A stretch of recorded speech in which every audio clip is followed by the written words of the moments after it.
So can you kind of walk us through, and I know you've answered this and we've seen the quotes, but the Tom Kim, Scotty, that whole deal? Because that brought a lot of juice. I know we're going to stop using that word on this podcast, but and a lot of fire to the broadcast. That got people going. I was just wondering like what your perspective on the whole thing was.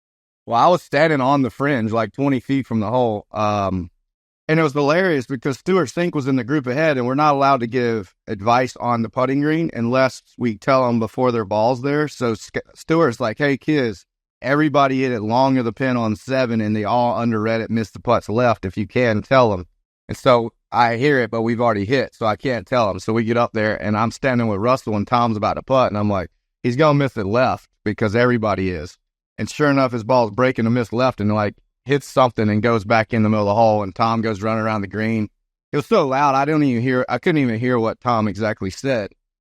And then Scotty stands over his putt, and I'm like, well, hopefully he somehow makes it too. And I'm telling you, this ball's like 2 feet from the hole, and Scotty's already turned his back to the hole and does this like this, and I'm like, holy look how big he is. And he looks straight at Tom and goes, what did you say? And I was like, oh, God, this has just made a big turn. These matches have really turned.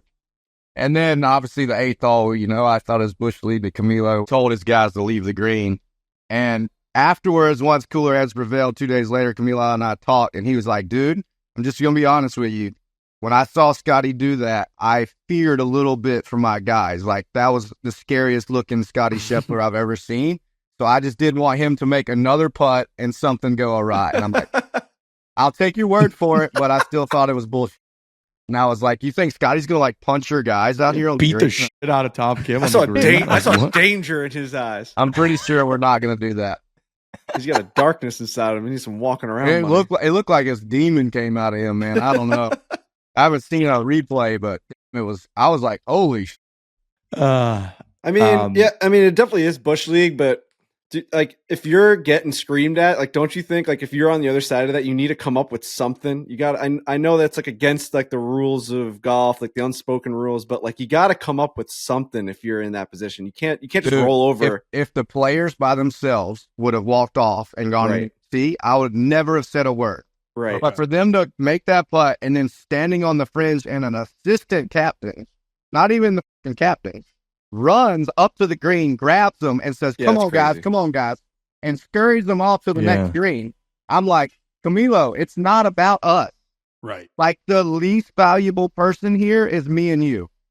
Right. It's about the captains, their wives, who have done 18 months of prep, and the players. Let the players play. And I'm all for gamesmanship. I want you to with them as much as possible, but I'm never going to get involved and tell my guys something to do. So later in that match, Scotty and Russ had to pee, and they're like, I'm walking from 9 to 10, and they're like, kids, where's the bathroom? I'm like, dude, I have no idea. So I went scurrying around, found some obscure bathroom, walking to 10, and it was open to the public. So I kind of held the public back, let them go. Probably took us 5 minutes to get to the 10th tee, right? So we walk up, and they both already hit. And I thought that was Bush League, right? Like, well, where'd they go? No, we didn't. Y'all couldn't wait for us to go to the bathroom.